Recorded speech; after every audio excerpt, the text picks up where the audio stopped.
안녕하세요. 닥터유 유태우입니다. 오늘의 주제는 대상포진 완치훈련입니다. 대상포진. 처음엔 되게 말이 어려웠는데요. 이게 하도 많다 보니까요. 요즘 뭐 너나 나나 뭐 이웃집 뭐 걸린 분들이 되게 많으시더라고요. 그래서 아마 지금은 거의 이 용어가 어려운 용어임에도 불구하고 아마 대부분 다 아시지 않을까 싶습니다. 방금 말씀드렸듯이요. 그전엔 그렇게 흔치 않았던 병이거든요. 대상포진이. 근데 요즘은 정말 많습니다. 굉장히 흔히 발생을 하고 있어요. 원래는요, 또 고령자, 뭐 40대, 50대, 60대 이런 분들이 걸렸는데요. 요즘은요, 20, 30대도 걸립니다. 이게 왜 이렇게 늘고 있고 왜 이렇게 달라졌을까요? 그리고요, 네, 걸렸어요. 그러면 어떻게 빨리 날까요? 네, 오늘 이게 이제 주제입니다. 대상포진은요, 어렸을 때 이제 수두라는 병 아시죠? 네, 수두라는 병을 일으키는 바이러스를 바리셀라 조스터, 네, 영어로 좀 어렵죠? 바리셀라 조스터 바이러스라고 합니다. 그래서요, 한국에 살면은요, 거의 100% 어렸을 때 수두에 걸립니다.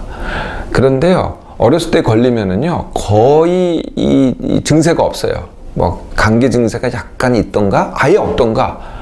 네, 수두를 뭐 심하게, 수두 걸렸다 그래서 앓는 애들을 좀 보거나 뭐 이러잖아요. 근데 그게 몇 명 되지 않습니다. 그러니까 5천만 명 중에서 정말 수두라는 증상을 일으킨 사람들은 몇 명 되지 않는다는 거죠. 이렇게 넘어가는 게 수두입니다. 그런데요, 이 수두, 아까 바리셀라 조스터 바이러스가요, 수두라는 증상을 일으키거나 뭐 아무 증상이 없거나 간에 이게 살아남습니다. 네, 살아남아서 어디에 사느냐 하면은요, 신경에 삽니다. 신경에. 네, 신경이 이제 대충 어디 사냐면은 신경절이라는 데 되게 많이 사는데 그게 어디 있냐면은 척추가 있잖아요. 척추 옆에 이게 신경이 나와서 뭉치는 부분이 있어요. 여기 주로 삽니다. 네, 여기 살다가 이제 나이가 들어서 내 저항력이 떨어졌을 때 이게 활기를 치기 시작합니다. 모든 병이 그렇죠. 그러니까 사실은 뭐 바이러스가 병이 아니고요. 내 저항력이 떨어지는 게 병이죠. 이게 다시 활기를 쳐서 이게 이제 신경절에 있다가 신경을 타고 내려옵니다. 그러니까 신경 끝에 가가지고 염증을 일으키는 거죠. 이 바이러스가 증식이 돼가지고 이게 바로 대상포진입니다. 그래서 주로 생기는 부위가요. 이게 이제 척추에 생기는데 이제 척추신경이 이제 주로 몸통 아니겠어요? 그래서 가슴 부위, 앞으로 가는 가슴 부위라든지 아니면 등 부위, 등으로 가든지 가슴으로 오든지. 척추신경이 또 어디에도 가냐면은 얼굴에도 가고요. 둔부에도 가요. 근데 둔부 뭐 다리에까지는 잘 안 가더라고요. 네, 그래서 둔부, 얼굴, 보통은 몸통 이렇게 되는 거죠. 자, 이 대상포진이 이제 이렇게 바이러스에 의해서 일어나는 병인데요. 증상이라고는 딱 두 개밖에 없습니다. 하나가 피부의 병변. 네, 피부에 보면은 이렇게 몽글몽글, 그러니까 대상이라는 게 이제 띠 같다 그러거든요. 그러니까 빨간 몽글몽글하게 생기는데요. 그게요, 이게 보통 이게 습진같이 보이기도 하는데, 네, 이게 이제 그 몽글몽글한 이렇게 수포가 생깁니다. 그런데 이게 습진같이 보이는데 습진은 가렵잖아요. 근데 가렵지가 않고요. 가려운 경우도 있긴 있습니다. 그렇지가 않고 이게 따끔따끔해요. 네, 그래서 딱 두 가지 증세입니다. 발진과 통증, 이 두 가지거든요. 이 발진과 통증, 뭐 좀 이렇게 신경통이죠. 말하자면 신경이 염지니까. 그래서 신경통이 좀 아프잖아요. 그러니까 그 정도로 따끔따끔한 게 아픕니다. 네, 그런데 결국은 나요. 네, 그냥 뭐 조금 있다가 그냥 나버리거든요. 보통 길어봐야 뭐 한 2, 3주입니다. 특별히 내가 저항력이 떨어지지 않는 한은.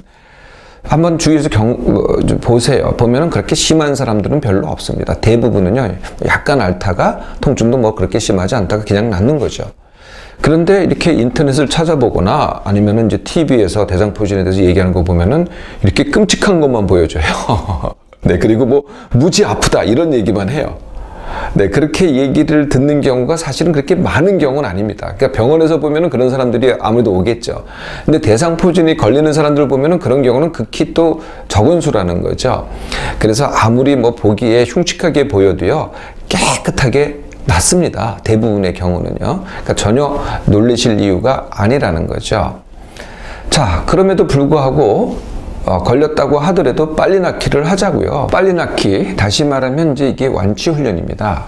내가 대상포진이 걸렸어요. 그럼 빨리 낳기를 하려면은 또 역시 마찬가지입니다. 원인이 지속되면은 대상포진이 길어지거나 후유증을 남기게 되거든요. 그 후유증 중에서 가장 힘든 게 뭐냐면 굉장히 드물긴 합니다. 포진 후 신경통이라는 거예요. 깨끗하게 놔도 계속 그 신경통이 있어가지고 계속 아픕니다. 이러면은 이제 이걸 심각해지는 사람도 있어요. 하여튼 네, 이렇게 되는 이유가 뭐냐면 바이러스가 독해서 그런 게 아니고요. 내 저항력이 떨어져 있어서 그런 거거든요. 네, 그래서 내 저항력이 계속 떨어져 있으면은 병이 오래 가거나 후유증을 일으킨다. 그래서 빨리 낫기는 뭐예요? 원인을 빨리 없애는 거죠. 그 원인은요, 제가 이 시간을 통해서 그냥 끊임없이 얘기를 하죠. 첫째가 힘듦, 두 번째가 예민한 몸마음, 세 번째가 비숙면, 네 번째가 TV, PC, 스마트폰 오래 하기, 네, 다섯 번째가 불규칙적인 생활, 네, 여섯 번째가 운동 부족, 일곱 번째가 술, 담배 등입니다. 이런 게 나한테 다 해당될 수도 있고요. 한두 가지만 해당돼도 내 저항력이 떨어질 수가 있습니다. 중요한 거 하나 빼놨네요. 그게 뭐냐면은 부정적인 감정입니다. 내가 뭔가 불만이 많잖아요. 내가 싫어하잖아요. 내가 두려워하잖아요. 내가 걱정이 많잖아요. 이래도 저항력이 떨어집니다. 그래서 내가 이제 대성포진에 걸렸어요. 나 이 병 걸리고 너무 싫어. 이건 나중에 후유증 될까 봐 두려워해. 이 감정 자체가 그렇게 만들어 간다는 거죠. 네, 그게 다시 원인이 되는 겁니다. 원인을 아셨으니 대상포진 빨리 낫기를 한번 해보실까요? 완치훈련입니다. 네, 첫 번째는요, 아플 테면 아파봐라 라고 하는 겁니다. 어차피 날 건데요, 그러니까 두려워하지 않고 싫어하지 않고 걱정하지 않으면은요, 정말 빨리 납니다. 그런데요, 내가 빨리 나야 되는데 라고 하잖아요. 조급해 하잖아요. 그럴수록 내가 부정적인 감정을 갖고 저항력이 떨어지기 때문에 더 오래 갑니다. 그러니까 빨리 날 생각하지 마세요. 알려고도 하지 마세요. 이게 제가 2, 3주라 그랬잖아요. 2, 3주 기다리면은 이게 기다림이 또 부정적인 감정입니다. 그래서 더 오래 가거든요. 왜 2, 3주 만에 안 낫나? 닥터한테 항의하지 마세요. 자기가 스스로 더 길게 가게 만드는 거니까요. 그러니까 그래 네가 날 아플 때면 아파봐라 그러면 정말 첫 번째가 빨리 낫습니다. 네, 그거를 또 다시 말씀드리면은 비문제시라고 하는 거거든요. 비문제시. 네, 그러니까 대상포진은 문제가 있는데요. 그걸 무시하라는 게 절대 아닙니다. 그런데 많은 분들이 문제시를 해요. 네, 문제시를 하니까 이 문제시가 다시 저항력 약화를 일으키는 거거든요. 그냥 그래 그거다 라고 하시면 된다는 겁니다. 이게 되시잖아요. 그러면 그 다음부터는 원인을 해결하는 거를 하시면 됩니다. 네, 원인을 해결해야 빨리 저항력을 되돌리게 되는 거죠. 원인을 해결하는데 기본 훈련을 제가 늘 말씀드리죠. 내 몸만 회복 훈련, 그 다음에 둔감 훈련, 숙면 훈련, 그리고 TV, PC, 스마트폰 덜 하기. 요건 이제 기본 훈련이 되는 거고요. 여기에 맞춰서 그 다음에 힘듦은요, 일 쉽게 하기를 하시면 됩니다. 이 훈련에 대해서는 제가 여러 번 말씀을 드려서 여기서는 자세한 설명은 생략하도록 하겠습니다. 자, 이렇게 원인 해결을 해보세요. 정말 빨리 낫습니다. 대상포진 완치 훈련을 빨리 낫기를 하면서 또 한 가지 말씀드리고 싶은 게 이제 대상포진 백신에 대한 얘기입니다. 그거에 대해서 이 대상포진 백신에 대해서 이 많은 분들이 궁금해하고 이거를 어떻게 해야 되느냐, 맞아야 되냐, 말아야 되냐 이런 고민하시는 분들이 많더라고요. 대상포진 백신이라는 거는요, 옛날에 어렸을 때 맞았던 수두 백신과 똑같은 바이러스 백신입니다. 근데 차이점은 뭐냐? 훨씬 용량이 커요. 왜 용량이 커요? 어렸을 때는요, 조금만 맞아도 내 면역력이 커집니다. 근데 나이 들어서 맞잖아요? 그러면 크게 맞았는데도 면역력, 이게 생성이 적어집니다.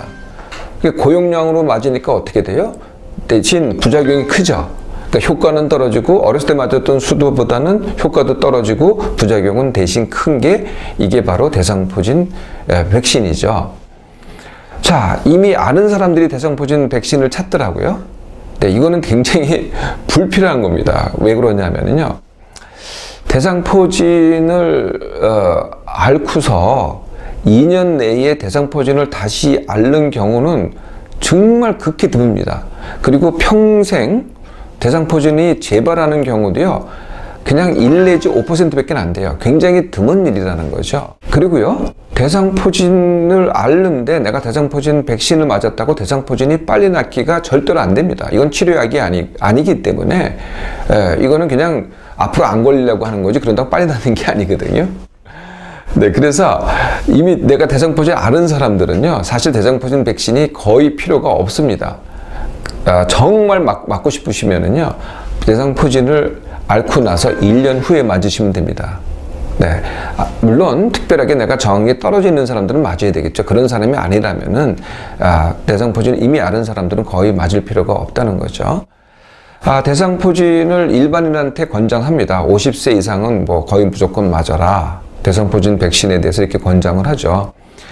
그런데요, 전체 평균 효과를 보면 50% 정도밖에 안 됩니다. 그리고 나이가 먹으면 먹을수록 그 효과가 떨어지거든요. 그래서 60대가 되면 40%, 70대가 되면 30%, 80%가 되면 효과가 20%로 떨어집니다. 그리고요, 대신 아까도 말씀드렸지만은 부작용이 늘어나죠. 네, 지금 이 부작용 한번 보시겠어요? 네, 그러니까 미국에서 했던 대규모 연구입니다. 하여튼 아주 큰 부작용이 아니다고 하더라도, 그러니까 가짜 주사를 맞은 사람과 진짜 대상포진 백신을 맞은 사람들을 비교해 보면은 이 부작용의 차이가 굉장히 크죠. 또 다른 이유도 또 있습니다. 그게 뭐냐면은 이렇게 효과가 있다는 연구 자체가요, 우리나라에서는 부작용 연구는 돼 있어도 효과에 대한 연구가 없습니다. 한국 사람들 대상으로는요. 네, 그렇게 대규모 연구를 할 정도의 우리가 그런 비용이 없기 때문에 그런 연구가 수행되지 않고 남의 나라에서 그랬다라는 걸 우리가 인용하는 거거든요. 제가 판단하기에는요, 한국 사람들한테는 그렇게 이 남의 나라, 그러니까 대개는 이제 미국인데요. 미국 사람들이 효과 있는 것보다 더 효과가 떨어지는 것 같아요. 그래서 비용도 비쌀 뿐더러 효과도 떨어지고, 네, 그 다음에 또 부작용도 많습니다. 정말 이걸 맞아야 될까요? 그게 이제 이 대상포진 백신입니다. 감기도요, 약 먹으면 2주. 그냥 앓으면 1주라고 하잖아. 이게 농담이 절대로 아닙니다. 제가 늘 말씀드리지만은 약과 시술에 의존하면은요, 그 증세는 좋아집니다. 그렇지만 병이 오래 가죠. 근데 내가 하면은 증세는 더 심하게 느낄 수도 있어요. 그런데 더 빨리 낫습니다.